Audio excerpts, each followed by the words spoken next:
প্রতি বছর এই 21শে জুলাই পালন করে থাকে এবং এবারেও আমরা চলুন হাজার হাজার সংখ্যায় আমরা কলকাতা যাব এবং কলকাতায় গিয়ে এবারের যে 21শে জুলাই সমাবেশ আজ পর্যন্ত সব থেকে বড় সমাবেশ তৈরি করতে হবে। প্রতি বছরই 21শে জুলাই রেকর্ড আমরাই ভাঙি, এবারে আবার ভেঙে তার থেকে বেশি করতে হবে।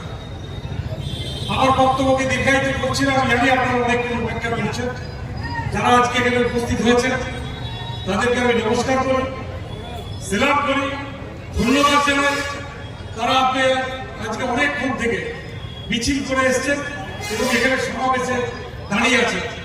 তাই শেষ করার আগে আরো একবার বলবো, 21শে জুলাই আমরা কিভাবে যাব, বাসে যাব না ট্রেনে যাব, কে নিয়ে যাবে, কোথায় বাস যাবে, এই সব খবর আপনারা পেয়ে যাবেন এবং আপনাদের যারা নেতৃবৃন্দ আছেন তারা আপনাদের সঙ্গে যোগাযোগ করবে। আমাদের একটাই অনুরোধ, চলুন আমরা সবাই 21শে জুলাই কলকাতা যাই। কারণ তৃণমূল কংগ্রেস যদি করতে হয় তাহলে 21শে জুলাই কিন্তু ধর্মতলায় থাকতে হবে। আমাদের নেত্রী মমতা বন্দ্যোপাধ্যায়ের নির্দেশ, তিনি আগামী বছর তৃণমূল কংগ্রেসকে কি নির্দেশ দেবেন সেই নির্দেশটাকে কিন্তু শুনতে হবে এবং 1 বছর ধরে সেই লড়াই আমাদের সামিল হতে হবে।